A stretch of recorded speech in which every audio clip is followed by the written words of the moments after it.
The rain hammered against my apartment window like bullets, each drop exploding into 1,000 smaller pieces before sliding down the glass in twisted rivers.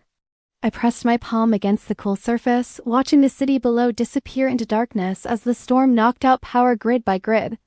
The emergency lighting in the hospital across the street flickered once, twice, then died completely, leaving only the occasional flash of lightning to illuminate the chaos. My daughter Emma's small hand found mine in the darkness.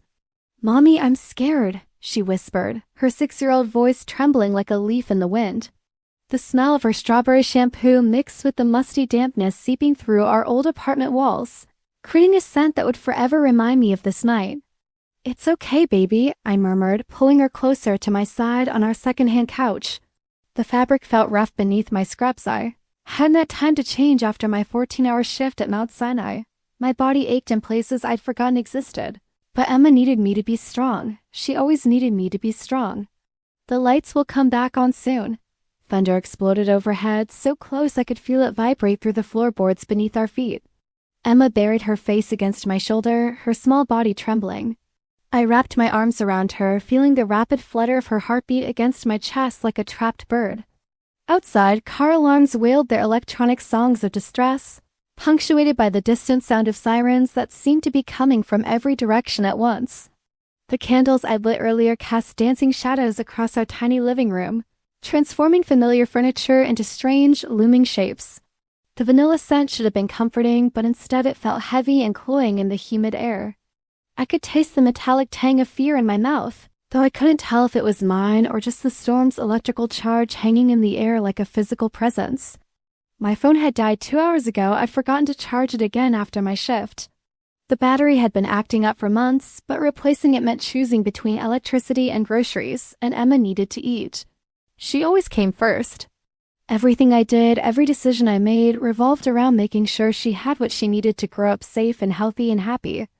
"Tell me the story about the princess again," Emma whispered against my neck, her breath warm and sweet with the lingering taste of the peanut butter sandwich I'd made her for dinner. I was just opening my mouth to begin the familiar tale when 3 sharp knocks echoed through our apartment like gunshots. Emma's grip tightened around my arm, her fingernails digging into my skin through the thin fabric of my scraps. The knocking came again, more urgent this time, followed by a man's voice deep, strained, with an accent I couldn't quite place. "Please," the voice called through our thin door. "I need help.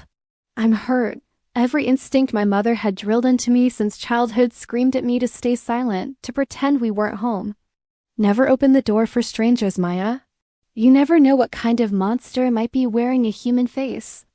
But there was something in his voice, a raw desperation that spoke to the part of me that had spent the last 6 years saving lives in the emergency room. Emma looked up at me with wide, trusting eyes that reflected the candlelight like tiny stars. "Mommy?" "Stay here," I whispered, settling her deeper into the couch cushions. "Don't move, okay?" I approached the door on legs that felt suddenly unsteady, my bare feet silent against the cold hardwood. Through the peephole, I could see nothing but darkness. The hallway emergency lighting had failed along with everything else. But I could hear him breathing on the other side of the door, heavy and labored, like someone trying very hard not to make noise. "Sir?" I called softly, my hand hovering over the deadbolt. "Are you really hurt?" "Yes." The word came out strangled, like it cost him something to admit weakness. "I'm bleeding. I just ... I need someone to look at it, please." The nurse in me had already started running through possibilities before my brain caught up. Head injury from falling debris, lacerations from broken glass, internal bleeding from being struck by flying objects. In weather like this, with the hospitals likely overwhelmed and emergency services stretched thin, he might not survive the wait for an ambulance. But opening the door meant letting a complete stranger into the space where my daughter slept, where she played, where she was supposed to be safe from the world's dangers. "How do I know you're really hurt?" I asked, stalling for time while my heart hammered against my ribcage. A bitter laugh echoed through the door, followed by what sounded like someone sliding down the wall. "Lady, if I wanted to hurt you, would I be knocking?" Something about the exhaustion in his voice, the way it cracked slightly on the last word, made my decision for me. I'd spent too many nights watching people die because help came too late. I couldn't live with myself if I let someone bleed out in my hallway because I was too afraid to be human. My fingers trembled as I turned the deadbolt, the click seeming to echo through the apartment like a gunshot. Emma whimpered softly from the couch, but she stayed put like the good girl she always was. The door swung open to reveal a figure slumped against the opposite wall, nothing more than a dark shadow in the hallway's blackness. "Come in," I whispered, stepping back to let him pass.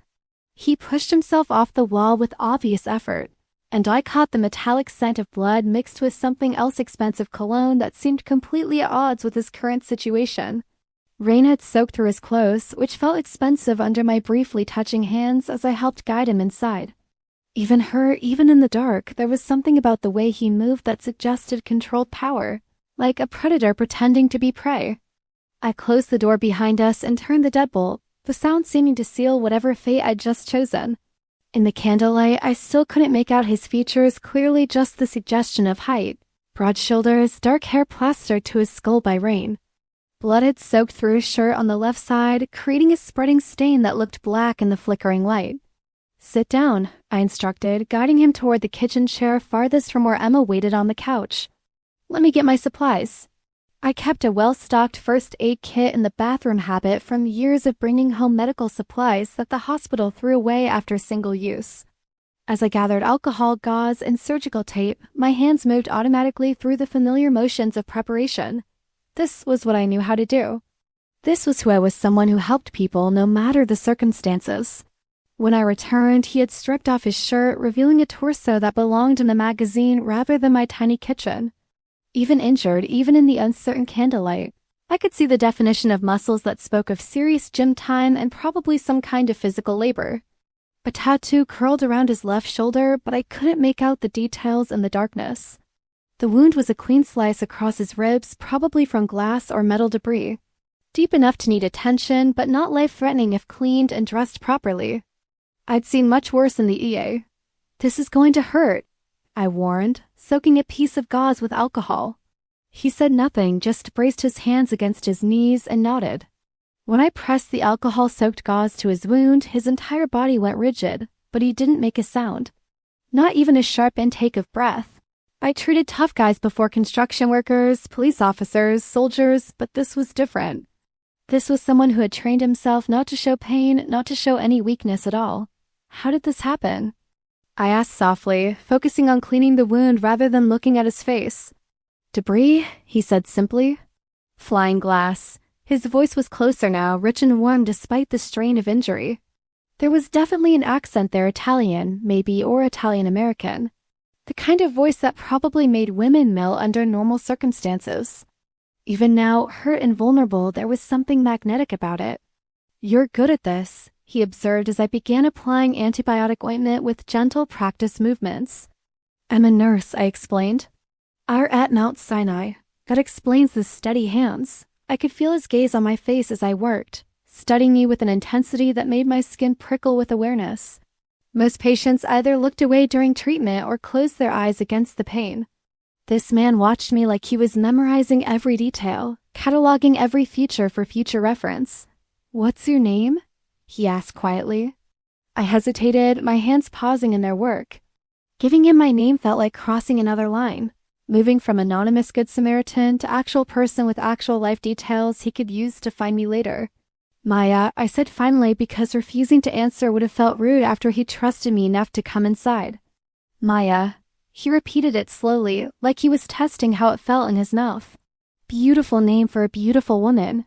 Heat flooded my cheeks, and I was grateful for the darkness that hid my reaction.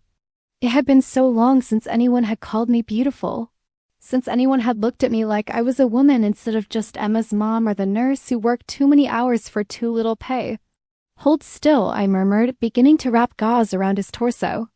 This part required me to lean closer, to reach around him to pass the bandage from hand to hand. I could smell his skin now clean despite the rain, with undertones of something expensive and masculine that made my breath catch in my throat. He was warm. So warm that I wanted to press my perpetually cold hands against his chest and steal some of that heat. Working in the hospital meant always being cold, always washing my hands until they cracked and bled. Always wearing thin scrubs that did nothing to keep out the chill of air conditioning and fluorescent lights. "You have a daughter," he said, and it wasn't a question. I froze, my hands stilling on the bandage. How did you, the drawings on the refrigerator, the toys on the floor, pink hairbrush on the counter? His voice was gentle, reassuring. I'm not a threat to children, Maya. There was something in the way he said it that made me believe him. Some quality in his voice that suggested he understood what it meant to protect innocence, to shield the vulnerable from harm. Still, I found myself glancing toward the couch where Emma had fallen asleep, her small form barely visible under the throw blanket I covered her with.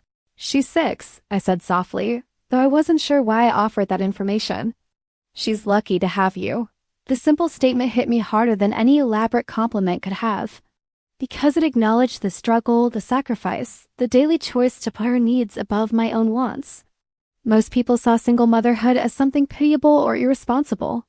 This stranger saw it as love in action. There, I said, securing the last piece of tape over his bandage. That should hold until you can get proper medical attention. He tested the movement of his arm, rolling his shoulder carefully. This is proper medical attention. You did a better job than half the doctors I've met.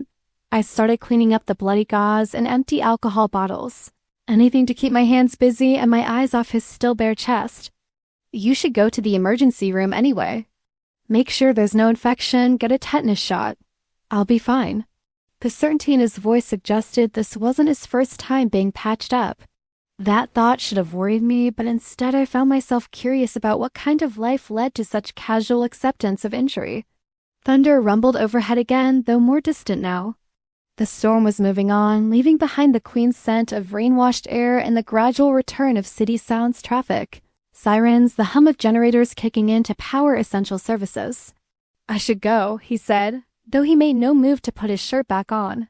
The storm's not over, I pointed out. And you've lost blood. You could collapse in the street.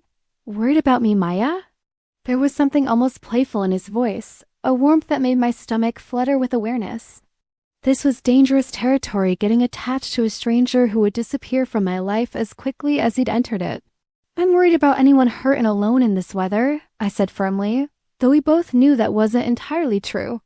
He stood up slowly, testing his balance, and I realized just how tall he was.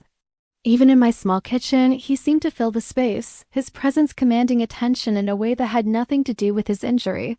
He moved with the fluid grace of someone comfortable with his own power, each gesture deliberate and controlled. You're a good person, Maya, he said softly, reaching for his ruined shirt. That's rare. No, it's not. I helped him ease the fabric over his bandaged ribs, trying to ignore the way my fingers trembled when they accidentally brushed his skin. People help each other. That's what we do. He went very still, his dark eyes, I could see they were dark now, though not much else in the candlelight studying my face with that same intense focus he'd shown earlier. You really believe that, he said, and there was something almost wondering in his voice. Even after everything you've probably seen in the ear, even after raising a child alone in the city, you still believe people are fundamentally good. I have to, I said simply. The alternative is too sad to live with. Something shifted in his expression, though I couldn't read it clearly in the flickering light. He reached into his pants pocket and pulled out what looked like a thick roll of bills.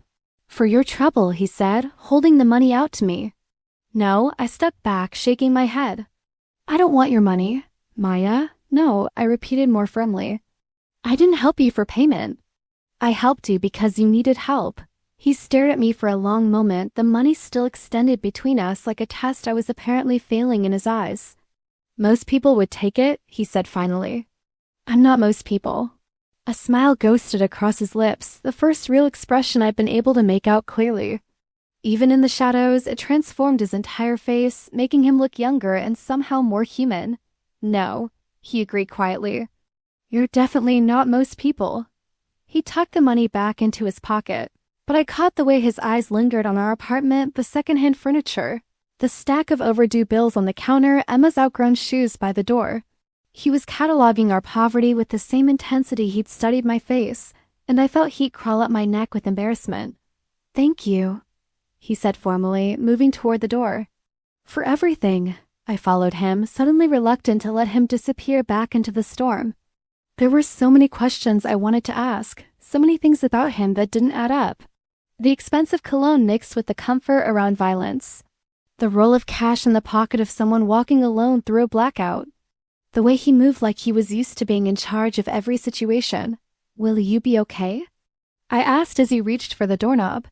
He paused, his hand resting on the metal, and turned back to look at me one more time. In the candlelight, I caught a glimpse of strong features, sharp cheekbones, a straight nose that had probably been broken at least once, lips that would have looked soft if not for the hard line they were pressed into. "I'll be fine," he said. "But Maya?" "Yes? Lock this door behind me. And next time someone knocks in a blackout, don't answer it." Before I could ask what he meant by that, he was gone, disappearing into the hallway like a shadow melting back into darkness. I stood frozen for a moment, listening to his footsteps fade away down the hall, then quickly turned all 3 locks and slid the security chain into place. The apartment felt different with him, gone smaller somehow and colder. The candles that had seemed romantically atmospheric now just looked like fire hazards waiting to happen. I blew them out one by one, leaving only a single flame burning on the coffee table for Emma's comfort. As I settled back onto the couch beside my sleeping daughter, I realized my hands were shaking. Not from fear, but from adrenaline, from the strange electric awareness that had hummed between us in those final moments.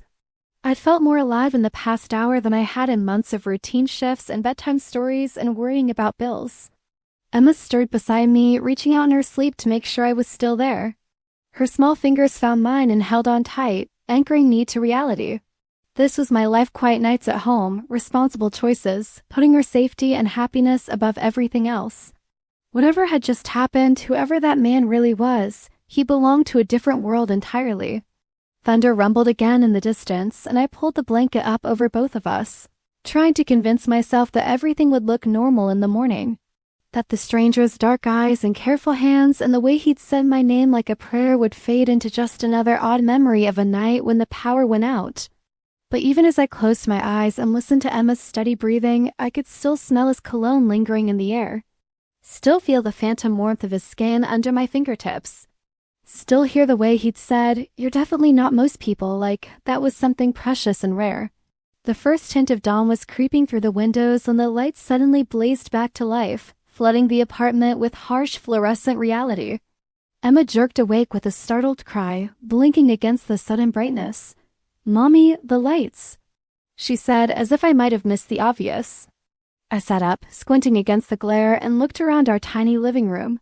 In the daylight streaming through the windows, everything looked exactly as it always did: shabby furniture, stack of bills, Emma's art supplies scattered across the floor.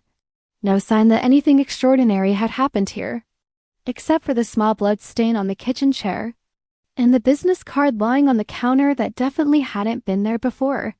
My heart stopped as I picked up the card, turning it over in the morning light.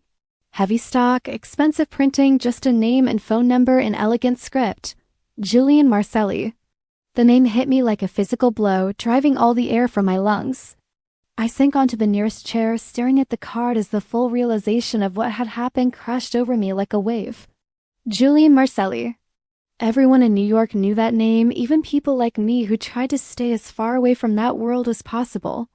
The newspapers called him the Prince of Little Italy. The youngest had a family in 3 generations. A man who controlled territory from the Bronx to Brooklyn, whose word was law in neighborhoods where police feared to go alone. I had let Julian Marcelli into my apartment. I had touched his skin, bandaged his wounds, breathed in his scent while my daughter slept 15 feet away.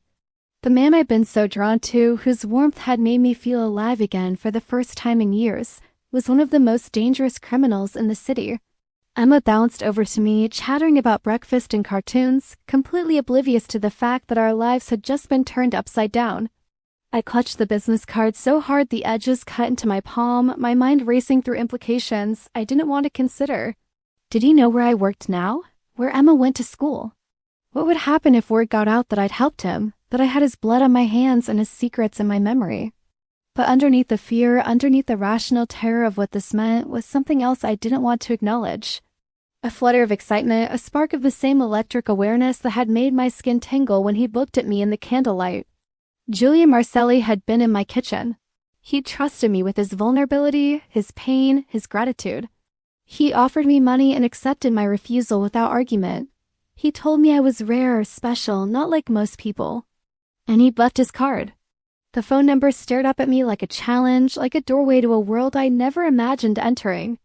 A world where money wasn't constantly tight, where Emma could have everything she needed without me working myself to exhaustion, where someone like Julian Marcelli looked at someone like me and saw something worth protecting.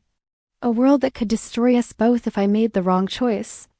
Emma tugged on my scrubs, demanding attention, and I quickly tucked the card into my pocket. Whatever this was, whatever it meant, I couldn't think about it now. I had a daughter to feed, a life to maintain, responsibilities that existed in the real world where mafia princes didn't rescue working single mothers. But as I started breakfast and helped Emma get ready for school, the card seemed to burn against my hip like a brand. And despite everything I knew about Julian Marcelli's reputation, despite every rational reason to tear it up and pretend last night it had never happened, I couldn't quite bring myself to throw it away.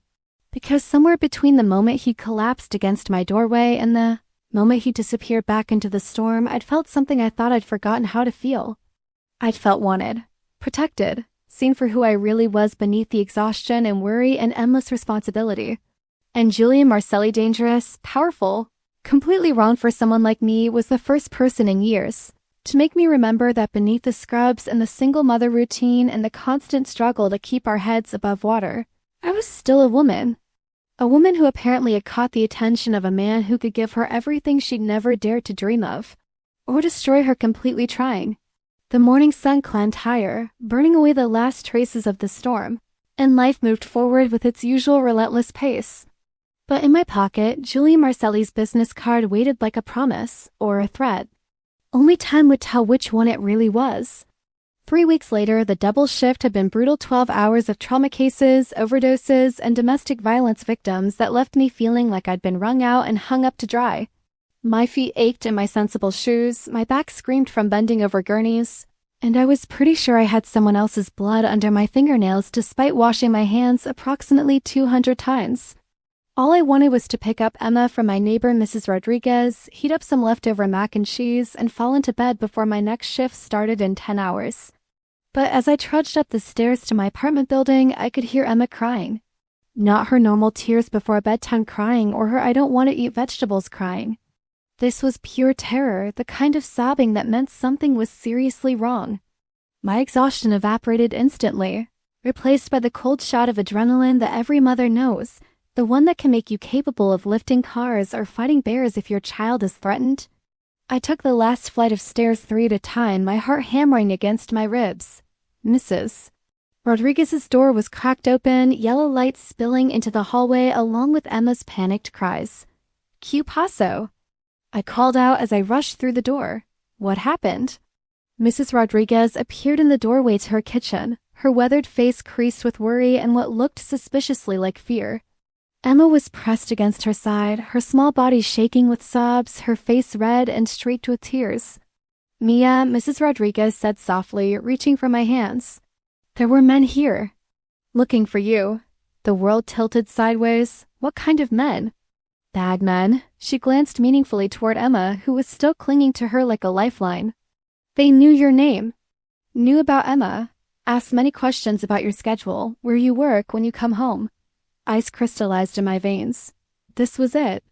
This was the moment I'd been dreading for 3 weeks, ever since I'd found Julian Marcelli's business card on my counter. Someone had found out about that night. Someone knew I'd helped him, and now they were coming for me. "For us, did they hurt you?" I asked, dropping to my knees beside Emma and pulling her into my arms. She buried her face against my neck, her tears soaking through my scrubs. "They were scary, Mommy," she whispered against my skin. "They asked if I knew about your friend. If he ever came to visit us." My blood turned to ice water. They weren't just looking for me, they were specifically asking about Julian, which meant this wasn't random. This wasn't a case of mistaken identity or wrong place, wrong time. Someone knew exactly what had happened that night and they wanted information. "No, Mia," Mrs. Rodriguez said, though her hands trembled as she smoothed Emma's hair.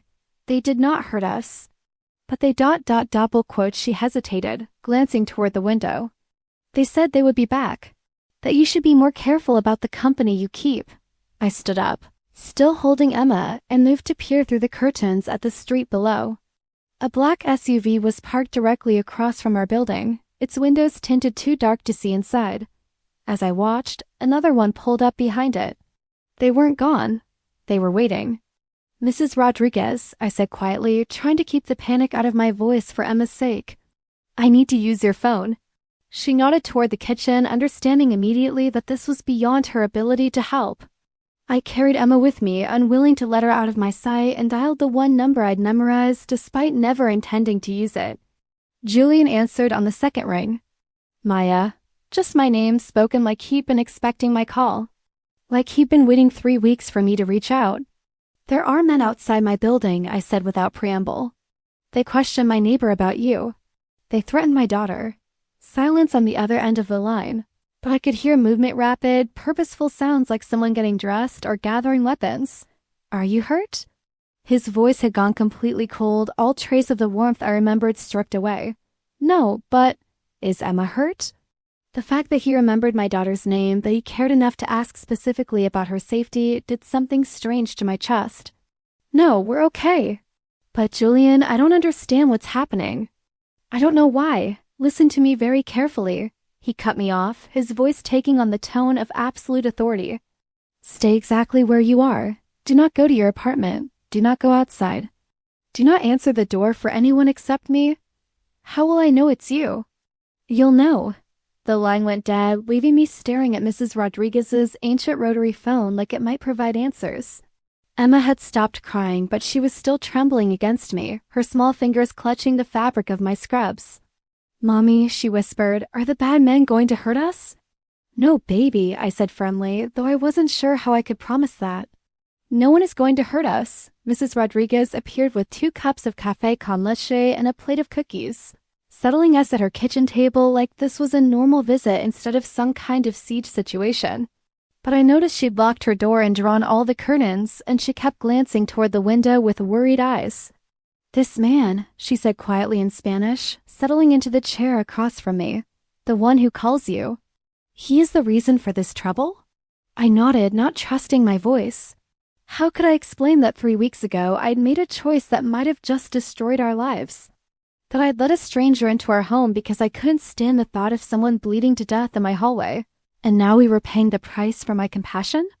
But he comes to help now, Mrs. Rodriguez observed. So perhaps he is not so bad, this man. I wished I could share her optimism. But Julia Marcelli's world operated by rules I didn't understand, with consequences I couldn't predict. The fact that he was coming didn't necessarily mean he could fix this.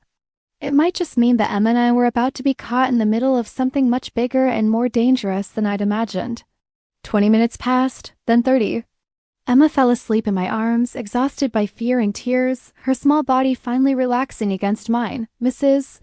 Rodriguez turned on our tiny television, keeping the volume low, and we sat in tense silence watching the evening news report traffic accidents and city budget debates, normal problems for normal people leading normal lives. Lives that felt impossibly far away from where I sat now. The knock, when it came, was soft. 3 slow raps, then 2 quick ones, then 3 slow again. Some kind of code, though I had no idea what it meant. Mrs. Rodriguez looked at me questioningly, but I was already standing, Emma still sleeping in my arms. Something deep in my chest recognized that rhythm the same way I might recognize a familiar voice or scent. It's him, I said quietly. I opened the door to find Julian Marcelli standing in the hallway, and the sight of him hit me like a physical blow. In the harsh fluorescent lighting, I could see him clearly for the first time, sharp cheekbones, strong jaw shadowed with stubble, eyes so dark they were almost black. He was even more beautiful than I'd imagined, beautiful in a way that seemed almost dangerous, like a blade disguised as art, but it was his clothes that really got my attention. 3 weeks ago, he'd been wearing expensive but simple street clothes. Tonight, he looked like what he was, the head of a criminal empire. Tailored black suit that probably cost more than I made in 6 months, Italian leather shoes that gleamed under the lights, a watch that caught the light like captured fire. This was Julian Marcelli in his element. This was the man the newspapers wrote about, the one other criminals feared and federal agents hunted. And he was standing in my elderly neighbor's doorway like it was the most natural thing in the world. Maya! His voice was softer than it had been on the phone, gentle in a way that seemed at odds with his intimidating appearance. His dark eyes took in every detail, Emma sleeping in my arms, my rumpled scrubs, the way I was trembling despite my attempts to appear calm. Are they gone? I asked quietly. Yes. He stepped aside to let me see the empty street below. The SUVs had vanished as completely as if they'd never been there. They won't be back. There was something in the way he said it that suggested the men's departure hadn't been voluntary. I didn't ask for details. I wasn't sure I wanted to know. Mrs. Rodriguez, I said, turning to my neighbor. Thank you for keeping Emma safe. De nada, Mia. She kissed Emma's forehead gently, then looked up at Julian with eyes that missed nothing. You keep them safe now, see? With my life, he said simply, and the absolute certainty in his voice made something flutter in my chest. I followed him down the hallway toward my apartment, hyper-aware of his presence beside me. He moved with the same controlled grace I remembered, but now I could see the difference that 3 weeks and proper lighting made. This wasn't just a man who happened to be powerful. This was someone who commanded respect through a combination of intelligence, money, and the kind of reputation that made grown men cross themselves when his name was mentioned. And he dropped everything and come running when I called. Your door, he said as we reached my apartment. I looked where he was pointing and felt my knees go weak. The door was intact, but there were scratches around the lock that definitely hadn't been there when I left for work that morning. Someone had tried to break in. They were inside? I whispered. Julian's jaw tightened. Briefly. They didn't touch anything, just looked around, confirmed details. He pulled out a set of keys I didn't recognize. But you can't stay here anymore. What do you mean? This is our home. I can't just... Maya? He turned to face me fully, and the expression in his dark eyes was unlike anything I'd ever seen. Not threatening, but absolutely implacable. 3 hours ago, Vincent Torino's men came to your apartment building looking for information about us. They questioned your neighbors, threatened your daughter, and broke into your home. Do you understand what that means? I shook my head, though I was afraid I did understand, at least partially. It means Vincent thinks I've developed a weakness he can exploit. It means he'll keep coming back until he gets what he wants, either information about my organization or leverage to use against me. And as long as you and Emma are living here unprotected, you're exactly the leverage he's looking for. The words hit me like a slap. So this is my fault, because I helped you that night? No, his voice was fierce, almost angry. This is my fault because I left you unprotected. Because I should have anticipated this the moment I realized what you meant to me, what I meant to him. The words hung in the air between us, loaded with implications I didn't know how to process. I don't understand, I said weakly. Julian stepped closer, close enough that I could smell his cologne, the same expensive scent I'd been unable to forget for 3 weeks. Emma stirred in my arms but didn't wake, her small body warm and trusting between us. That night, he said quietly, when you let me in, when you took care of me without asking questions or wanting anything in return. Do you have any idea how long it's been since someone looked at me and saw just a person who needed help? I stared up at him, mesmerized by the intensity in his dark eyes. Julian, everyone wants something from me, Maya. Money, protection, favors, power. Everyone except you. You saw a stranger who was bleeding and you helped him because that's who you are. You single quotes, double quotes, he paused, seeming to search for words. You're good. Genuinely, completely good. And I've been thinking about you every day since. My breath caught in my throat. This couldn't be happening. Men like Julian Marcelli didn't fall for women like me, exhausted single mothers who lived in tiny apartments and worried about electricity bills. We existed in completely different universes. But now Vincent knows about you, Julian continued, his voice hardening again. And he'll use that knowledge to try to hurt me. Which means the only way to keep you and Emma safe is to make sure you're under my protection. Permanently. What does that mean? It means you come home with me tonight. It means you and Emma move into my house where I can make sure nothing happens to you. It means double quotes, he hesitated, then seemed to make some kind of decision. It means you let me take care of you the way you took care of me. The offer hung between us like a lifeline and a trap all at once. Safety for Emma, security I could never provide on my own, protection from dangers I didn't even understand. But also dependence on a man I barely knew, entry into a world where violence was commonplace and my choices might no longer be my own. I have a job, I said weakly. Emma has school. We have a life here. You can keep working if you want to, though you won't need to financially. Emma can go to any school you choose private with security and the best teachers money can buy. And Maya? He reached out slowly, giving me time to pull away, and touched my cheek with fingers that were surprisingly gentle. What kind of life is this really? Working yourself to exhaustion for barely enough money to survive, living in fear that one emergency will destroy everything you've built? His words stung because they were true. The life I'd built for Emma was stable but fragile, constantly balanced on the edge of disaster. One serious illness, one major expense, one missed paycheck, and we'd lose everything. I'd been so proud of our independence, but what did independence matter if it meant Emma growing up with nothing? "You don't know me?" I whispered. "Not really. 3 weeks ago was one night. You don't know if I'm worth all this trouble." Something shifted in his expression, something almost tender. "Maya, in my world, people show their true character when they think no one important is watching. You showed me yours when you thought I was nobody special. That tells me everything I need to know." Emma shifted in my arms, mumbling something about being hungry, and the sound broke whatever spell had fallen over us. This wasn't just about me anymore. I had a daughter to think about, a little girl whose safety had to come before my own fears or desires. "If I say yes," I said carefully, "what exactly are you offering? What would this arrangement look like?" Julian's eyes lit up with something that looked like hope. "You and Emma would live in my house. Full-time protection, anything you need or want provided for. You'd be ... double quotes." He paused again, seemed to be choosing his words carefully. "You'd be under my protection, permanently, and in exchange? Nothing you don't want to give."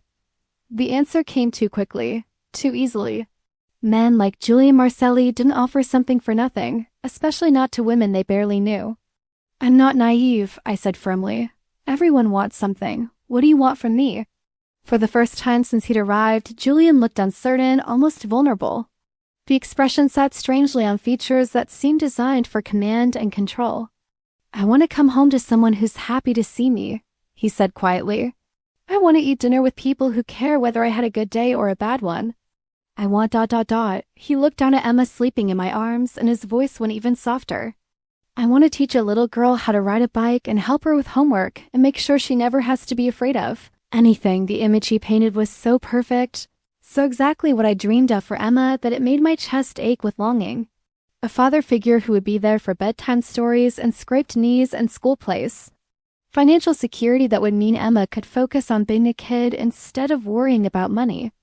A house where we could spread out, where Emma could have her own room and a backyard to play in. "And you want this why?" I asked, though part of me was afraid of the answer. Julian was quiet for so long I thought he might not respond. When he finally spoke, his voice was barely audible. "Because 3 weeks ago, a woman I'd never met risked her own safety to help a stranger. Because she refused payment and asked for nothing in return. Because when I was just Julian instead of Julian Marcelli, she treated me with more kindness and respect than I've received from people I've known for years." He looked up, meeting my eyes directly.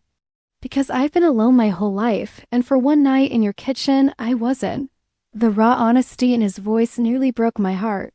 This was the vulnerable man from that stormy night, not the intimidating figure from newspaper headlines. This was someone who had everything money could buy, but had been starving for the simple human connection I'd offered without thinking. "Maya?" Emma's sleepy voice interrupted my thoughts. "Can we go home now?" "I'm hungry." I looked down at my daughter, my beautiful, trusting daughter who was depending on me to make the right choice. The choice that would keep her safe and happy and give her the future she deserved. "Yes, baby," I said softly, making my decision as the words left my mouth. "We're going home." But when I looked up at Julian, I wasn't thinking about my tiny apartment anymore. I was thinking about the possibility of a different home entirely. One where Emma would never have to be afraid, where I would never have to choose between heating the apartment and buying groceries, where both of us might find the family we'd never had. Julian's answering smile was soft and genuine and completely transformed his face. For just a moment, he looked like any other man who'd been given something precious and unexpected. "My car is downstairs," he said gently. "We can come back for your things tomorrow." As we walked toward the elevator, Emma drowsy in my arms and Julian's protective presence at my side, I realized that my life had just changed completely. There would be no going back to the small, safe world I'd built. Whatever happened next, we were part of Julian Marcelli's world now. And despite every rational reason I had to be terrified, what I felt most was relief. Relief that Emma would be safe. Relief that someone else would share the burden of protecting her. Relief that for the first time in years, I wasn't facing the future alone. The elevator doors closed behind us, carrying us away from everything familiar and towards something entirely unknown. But Julian's steady presence beside me, the careful way he held the elevator doors so it wouldn't hit Emma, the way he asked quietly if she needed anything made it feel less like falling and more like finally landing somewhere I could breathe. 3 weeks ago, I'd opened my door to a stranger in a storm. Tonight, I was following him home. Julian's house wasn't what I'd expected. From the outside, it looked like any other stately brownstone in the Upper East Side, elegant but understated, expensive without being ostentatious. The kind of place where investment bankers and corporate lawyers raise their well-behaved children behind wrought iron fences and carefully manicured trees. But as Julian's driver pulled up to the curb and I got my first good look at the property, I began to notice details that set it apart from its neighbors. Security cameras positioned at strategic angles. Windows that reflected light in a way that suggested bulletproof glass. Men in well-tailored suits standing at corners who seemed to be paying attention to everything except the obvious fact that they were watching everything. "Is this really where you live?" Emma asked from her position curled against my lap in the back seat of Julian's Mercedes.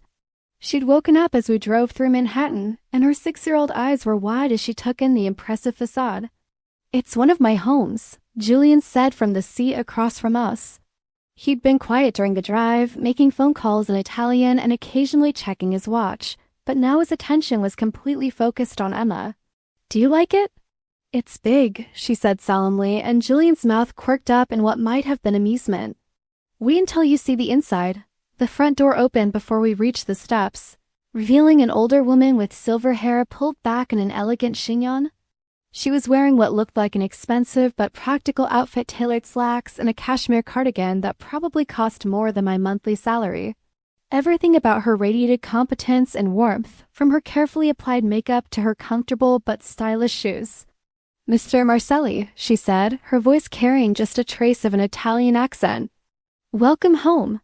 Valentina, this is Maya and Emma," Julian said, his hand settling protectively on the small of my back as he guided us up the steps. "They'll be staying with us." Valentina's eyes took in every detail, Emma clutching my hand, my rumpled scrubs, the tension I was trying unsuccessfully to hide. But instead of the judgment I'd been bracing for, her face lit up with genuine pleasure. "Welcome," she said warmly, kneeling down to Emma's level. "My name is Valentina. I take care of this big house and everyone in it. Are you hungry, little one?" Emma nodded shyly, pressing closer to my side. "Good. I have made fresh bread today, and there is gelato in the freezer. But first, would you like to see your room?" Emma's eyes went wide. "I get my own room?" "Of course," Valentina said, as if the question was silly. "Every little princess needs her own tower." As we followed Valentina through the front hallway, I tried not to gawk at the surroundings. The interior was as elegant as the exterior had promised, marble floors covered by beautiful Persian rugs, crystal chandeliers that cast warm light over antique furniture and original paintings, but it wasn't cold or sterile like I'd expected. Fresh flowers in expensive vases, family photographs in silver frames, the lingering scent of something delicious baking in the kitchen. It felt like a home.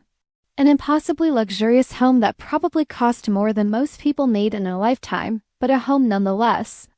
"This is your room, Piccola," Valentina said, opening a door on the second floor to reveal what looked like something out of a fairy tale. Soft purple walls, a 4-poster bed with white curtains, a window seat overlooking a private garden, built-in bookshelves filled with age-appropriate novels and picture books. Emma let go of my hand for the first time since we'd left Mrs. Rodriguez's apartment, walking slowly into the room like she couldn't quite believe it was real. "This is mine?" she whispered. "All yours," Julian confirmed, leaning against the door frame with an expression I couldn't quite read. "The books, the toys, everything. And if there's anything else you need or want, all you have to do is ask." Emma turned to look at me, her eyes shining with excitement and wonder. "Mommy, look, there's a dollhouse." Indeed, in one corner of the room was an elaborate Victorian dollhouse, complete with tiny furniture and miniature people. It was the kind of toy I'd looked at longingly in store windows, knowing it would cost 3 months of groceries. "It's beautiful, baby," I said softly. "What do you say to Mr. Julian?" Thank you, Emma said seriously, walking back to Julian and holding out her small hand for a handshake. Thank you very much for letting us stay in your house. Julian knelt down and shook her hand, with the same gravity she'd offered, and something about the gesture made my throat tight with emotion. You're very welcome, Emma. I'm glad you like it here. Now, Valentina interrupted gently. Shall we get you both settled? Maya, your room is just next door, and I think you'll find everything you need for tonight. Tomorrow we can go shopping for anything else. My room was connected to Emma's by a door that could be left open or closed as needed. It was smaller than Emma's, but still larger than our entire apartment had been, decorated in soft blues and creams with a king-size bed that looked like it belonged in a luxury hotel. French doors opened onto a small balcony overlooking the garden, and there was an ensuite bathroom with a clawfoot tub that made me want to cry with gratitude. There are clothes in the dresser, Valentina explained, opening drawers to show me neatly folded items in what appeared to be my exact size. Nothing fancy tonight, just comfortable things for sleeping. Tomorrow we'll take care of a proper wardrobe. I stared at the clothes, soft cotton pajamas, comfortable jeans, sweaters that felt like they were made of clouds, and felt overwhelmed by the thoughtfulness. Someone had anticipated our needs and prepared for them with a level of care I wasn't used to receiving. How did you know? I asked quietly. Valentina's smile was warm and knowing. Mr. Julian, he pays attention to details. He told me you were coming, and I made sure everything would be ready. That meant Julian had been planning this for more than just the few hours since I'd called him. He'd been thinking about bringing us here, preparing for the possibility that we might need his protection. The realization made something flutter in my chest, surprise and gratitude, and something else I wasn't ready to name. Valentina makes the best hot chocolate in New York, Julian said from the doorway where he'd been watching us explore. Would you like some, Emma? It might help you sleep better in a new place. Emma nodded eagerly, and we followed Valentina downstairs to a kitchen that belonged in a magazine. Professional-grade appliances, marble countertops, a breakfast nook with windows that looked out onto the garden. But like the rest of the house, it felt lived in rather than sterile herbs growing on the windowsill. A well-used cookbook open on the counter, the warm scent of whatever Valentina had been baking still lingering in the air. As Valentina bustled around preparing hot chocolate and arranging cookies on a plate, Julian sat across from me at the kitchen island. Without the harsh fluorescent lighting of the hospital corridor or the drama of our earlier crisis, I could finally see him clearly, and what I saw made my breath catch. He was watching Emma with an expression of such gentle fascination that it transformed his entire face. Gone was the intimidating businessman, the feared mob boss. This was just a man who seemed genuinely charmed by a 6-year-old's endless chatter about dollhouses and favorite books and whether the garden had any good climbing trees. Do you have kids? Emma asked him with the direct curiosity of childhood. No, Julian said simply. I never have. Why not? Emma, I warned gently, but Julian held up a hand. It's okay. He considered the question seriously, treating Emma's curiosity with the same respect he might show an adult. I guess I never found the right person to have children with. Someone who would be a good mother, who would love them and take care of them the way your mother takes care of you. Emma nodded as if this made perfect sense. Mommy takes really good care of me. She works very hard so we can have nice things, and she reads me stories every night. And when I have bad dreams, she lets me sleep in her bed. She sounds like an excellent mother, Julian said, his dark eyes finding mine across the table. She is, Emma agreed matter-of-factly. She's the best mommy in the whole world. Heat flooded my cheeks at the praise, but Julian's expression was soft and admiring rather than amused by Emma's childish exaggeration. I can see that, he said quietly. Valentina appeared with steaming mugs of hot chocolate topped with real whipped cream and a sprinkle of cinnamon. Emma dove into hers with enthusiasm, getting whipped cream on her nose and chattering about how much better it tasted than the packets we made at home. This is the fanciest hot chocolate I've ever had, she announced. It tastes like chocolate cake but in a cup. That's because Valentina uses real chocolate, not powder, Julian explained. She learned how to make it from her grandmother in Sicily. Where's Sicily? It's an island in Italy where my family comes from originally. Do you speak Italian? Si, parlo italiano, Julian said, and Emma giggled at the foreign words. What did you say? I said, yes, I speak Italian. Can you teach me? Julian glanced at me, clearly asking permission, and I nodded. If we were going to be here for any length of time, Emma might as well learn something from the experience. I'd be happy to, he said. We can start tomorrow. Emma beamed at him, and I could already see her beginning to relax, beginning to trust this man who was treating her like she was important and interesting rather than just a small inconvenience.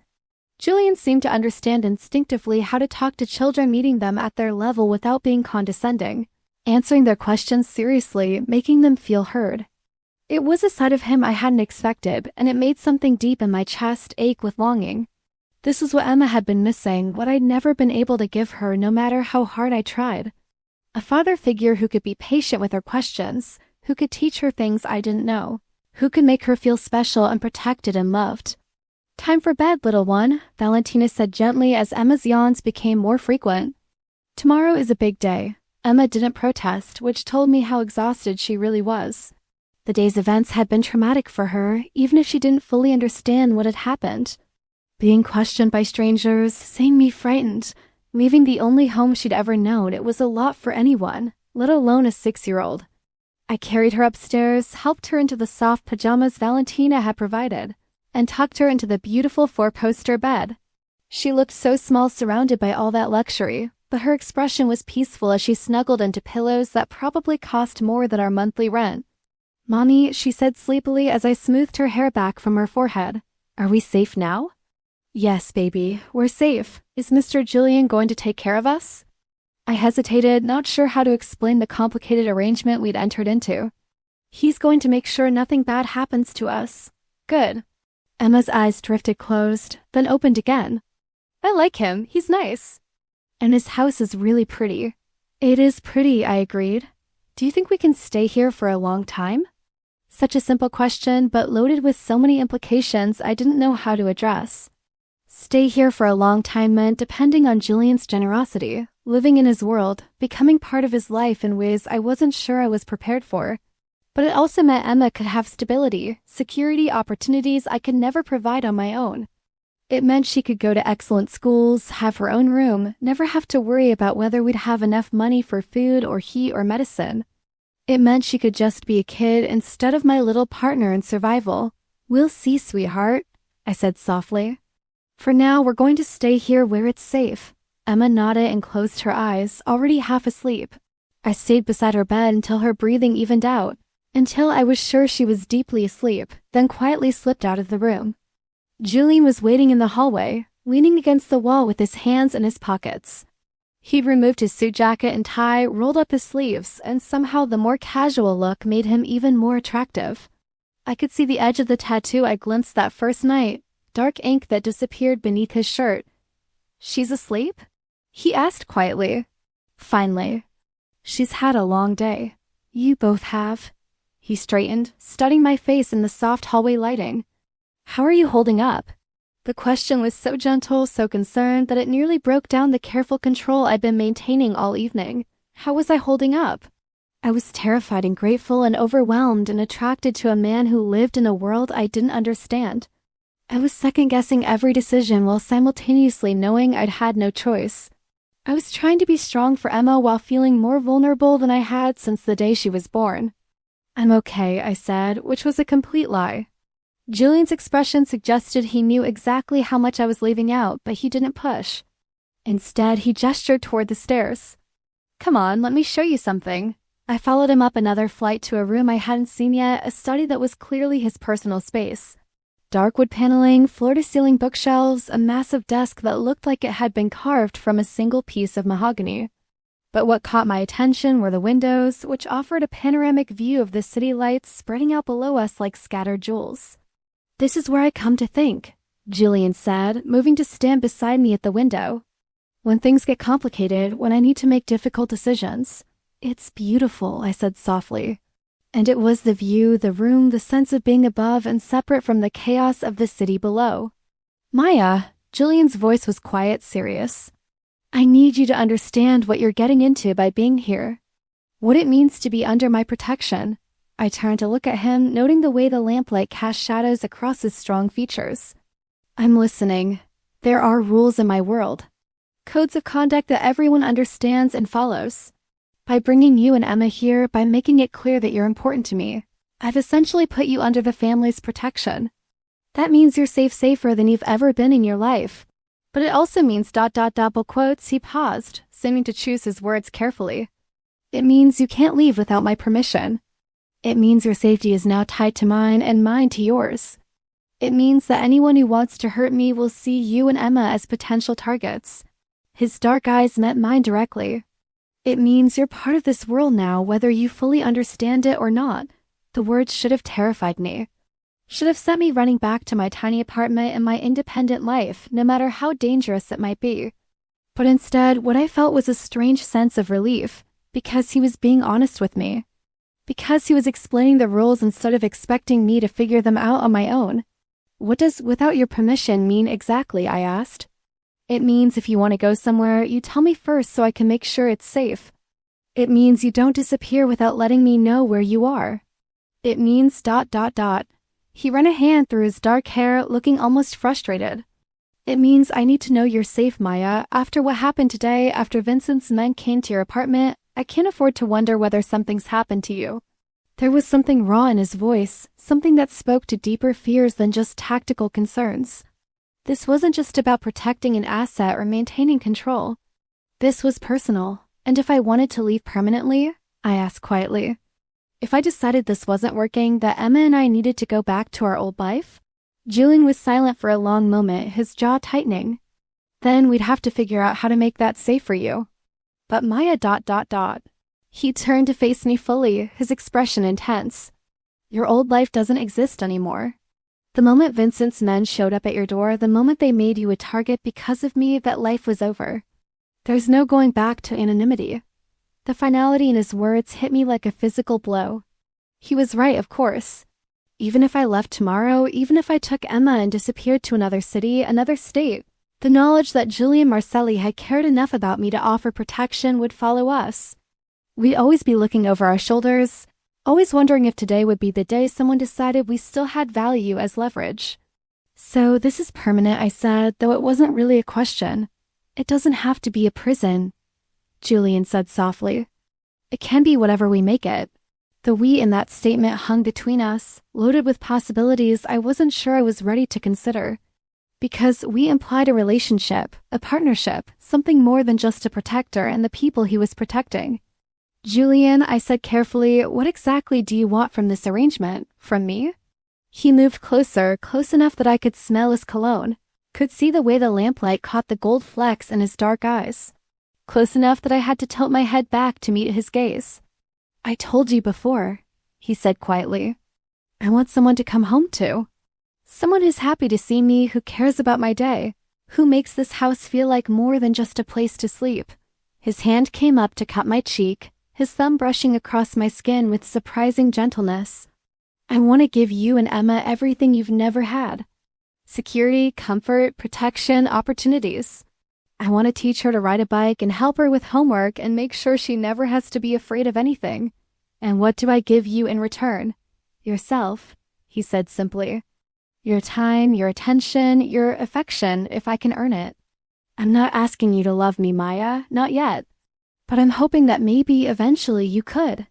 The honesty in his voice, the vulnerability in his dark eyes made my breath catch. This powerful, dangerous man was essentially asking me to consider falling in love with him. Not demanding it, not expecting it as payment for his protection, but hoping for it like something precious and rare. I barely know you, I whispered. Then let me tell you who I am. His thumb continued its gentle movement across my cheek. I'm 34 years old. I've been running my family's business since I was 25, when my father had a heart attack and decided it was time to step down. I speak 4 languages, I have a degree in economics from Columbia, and I've never been married because I've never found a woman who wanted Julian instead of Julian Marcelli. I stared up at him, trying to reconcile this personal information with everything I thought I knew about him. I collect rare books, he continued, gesturing toward the shelves around us. I can cook exactly 3 dishes well enough not to poison anyone. I hate opera but love jazz. I've been to therapy twice a week for the last 10 years because I wanted to make sure I didn't turn into my grandfather, a man who ruled through fear and violence and died alone because no one could love him without being terrified of him. The image he was painting was nothing like what I'd expected. This wasn't a stereotypical mob boss, all swagger and brutality. This was a complicated man trying to break cycles, trying to be better than his legacy demanded. Therapy? I asked, latching onto the detail that surprised me most. Julian's mouth quirked up in a self-deprecating smile. Dr. Sarah Chen, best therapist money can buy. She specializes in helping people in high-stress careers deal with trauma and moral complexity. He paused. She's gonna love meeting you, by the way. She's been telling me for years that I need to find someone who sees me as human first, everything else second. The fact that he'd been in therapy, that he was actively working on himself, changed something fundamental in how I saw him. This wasn't a man who glorified violence or power. This was someone trying to navigate an impossible situation while maintaining his humanity. What else do you want to know? He asked gently. Everything, I said before I could stop myself, and his answering smile was soft and genuine. We have time for everything, he said. All the time in the world. As if to emphasize his point, a grandfather clock in the corner chimed midnight, the sound echoing through the quiet house. I'd been awake for nearly 20 hours, and the adrenaline that had carried me through the evening was finally wearing off, leaving me exhausted and emotionally drained. You should sleep, Julian said, seeming to read my fatigue. Tomorrow we'll talk more. About the future, about what you need, about how to make this work for everyone. I nodded, suddenly too tired to process anything more. But as I turned to leave, his voice stopped me. Maya, I looked back to find him watching me with an expression I couldn't quite read. Thank you, he said quietly, for trusting me, for giving this a chance, for bringing light into a house that's been dark for too long. The words followed me downstairs, echoing in my mind as I checked on Emma one more time, and then sank into the impossibly comfortable bed in my own room. Through the French doors, I could see the lights of the city stretching out into the darkness, a reminder that the world was still turning, still moving forward, even though my life had been completely transformed. 3 weeks ago, I'd opened my door to a stranger. Tonight, I was sleeping in his house under his protection, with my daughter safe in the room next door and the promise of a future I never dared to imagine. As I drifted toward sleep, the last coherent thought I had was that for the first time in years, I felt truly safe. Not just physically safe, but emotionally safe, cared for. Protected not just from external dangers, but from the constant fear of not being enough, not having enough, not being able to provide everything Emma needed. Tomorrow would bring new challenges, new questions about how to navigate this strange new world I'd stumbled into.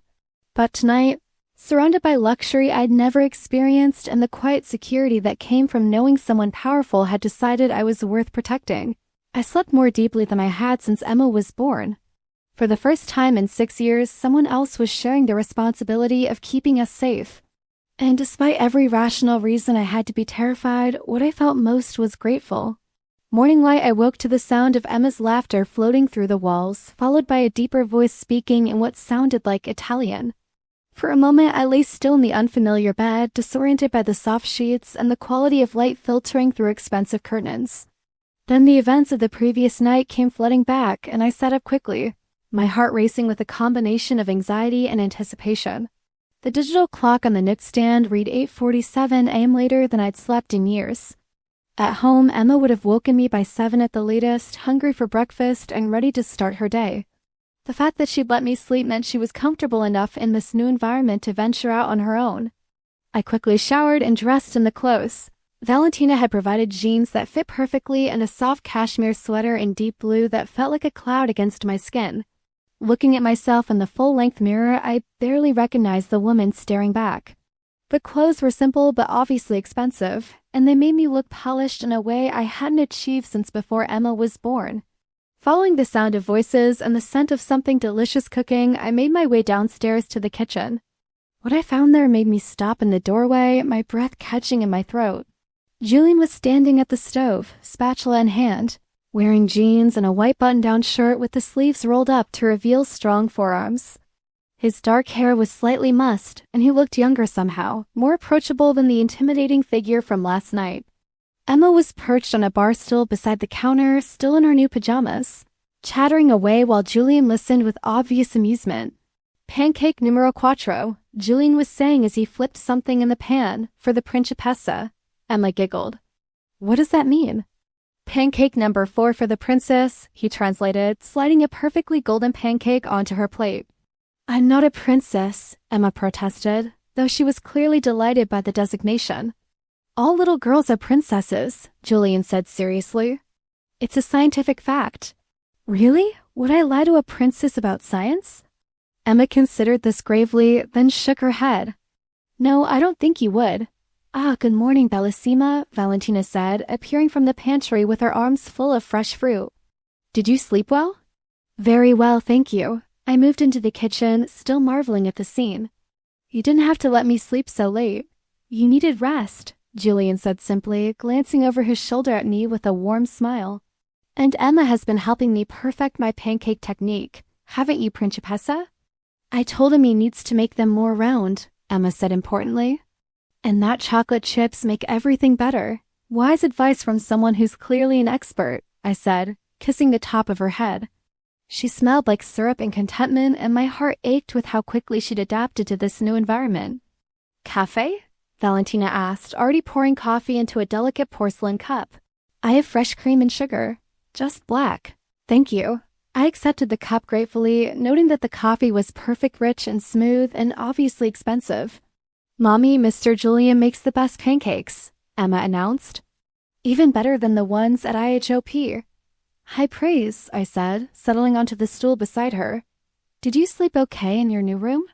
It was like sleeping in a castle, Emma said dreamily. The bed is so big I got lost under the covers. And there's a night light that makes stars on the ceiling. Julian placed a plate of pancakes in front of me, and I realized I was seeing yet another side of him. This domestic version, comfortable in his own kitchen, patient with Emma's endless questions, making breakfast with the same careful attention he probably applied to everything else in his life. You cook? I asked, tasting the pancakes and trying not to moan at how good they were. Valentina insists everyone in this house know how to feed themselves, Julian said, settling across from us with his own cup of coffee. She says it builds character, and keeps me from having to cook for grown men who act like children, Valentina added tartly, though her fond expression belied the criticism. How long have you worked for Julian? I asked her. 23 years, she said, beginning to clean up the breakfast dishes.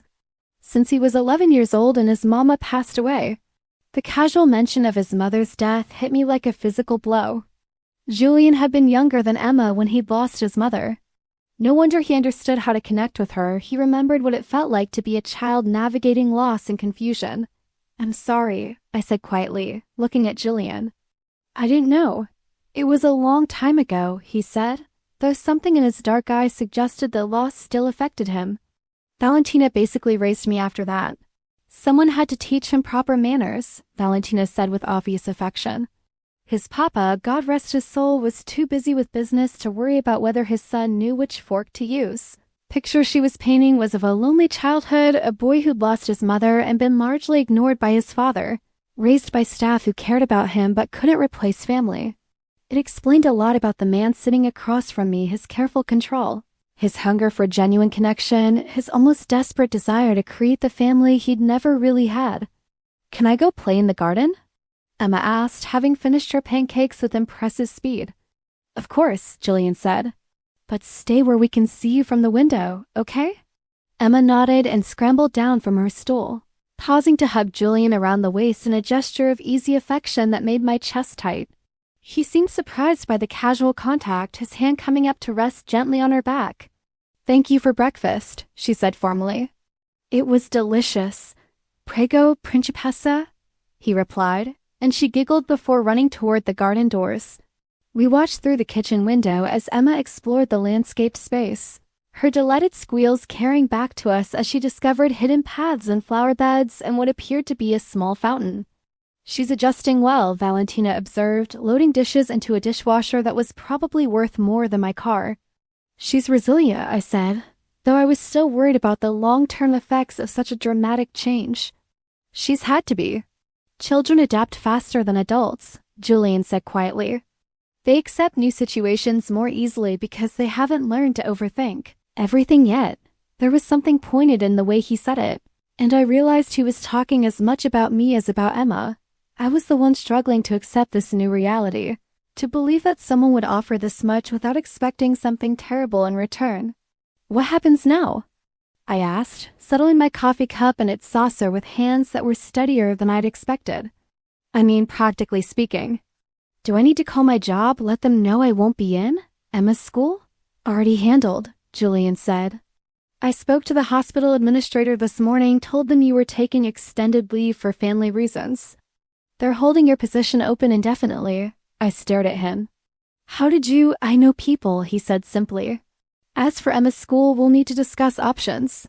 There are several excellent private schools in the area, all with strong security programs. The casual way he'd rearranged our lives without consulting me should have been infuriating. Instead, what I felt was relief. Someone else had handled the logistics, the difficult conversations, the practical concerns that would have kept me awake for weeks. Thank you, I said softly. You don't need to thank me for taking care of you, Maya. That's what ... Bull quotes. He paused, seemed to choose his words carefully. That's what people do for each other when they care. Not when they're paying off a debt or maintaining a business arrangement, when they care. Julian, I said carefully, last night you said you'd been thinking about me for 3 weeks. But I need to understand, was this whole situation orchestrated? Did you somehow arrange for those men to threaten us so you'd have an excuse to bring us here? His expression went very still, and for a moment I saw a flash of the dangerous man beneath the domestic surface. Not directed at me, but at the implication that he would put Emma and me in jail for his own purposes. No, he said quietly, his voice carrying absolute conviction. I would never risk your safety or Emma's for any reason. What happened yesterday was Vincent testing boundaries, trying to find weaknesses he could exploit.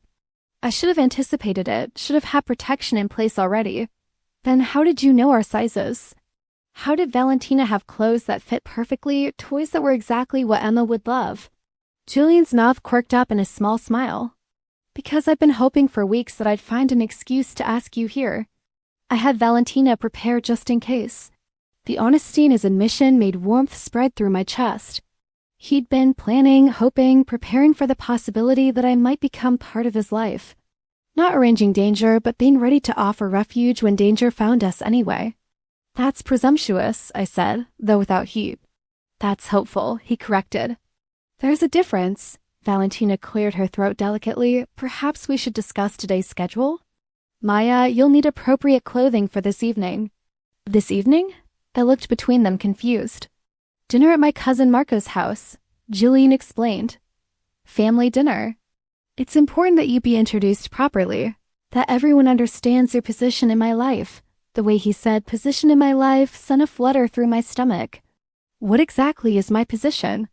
You're under my personal protection, Julian said carefully. Which means you're family now, whether by blood or by choice. In our world, that distinction matters. I thought about the implications of that.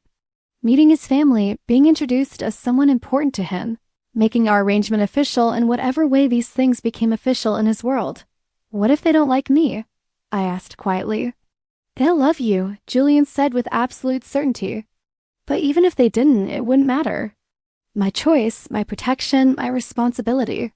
The possessive note in his voice should have alarmed me, but instead it set heat racing through my veins. When had anyone ever claimed me so completely, so publicly?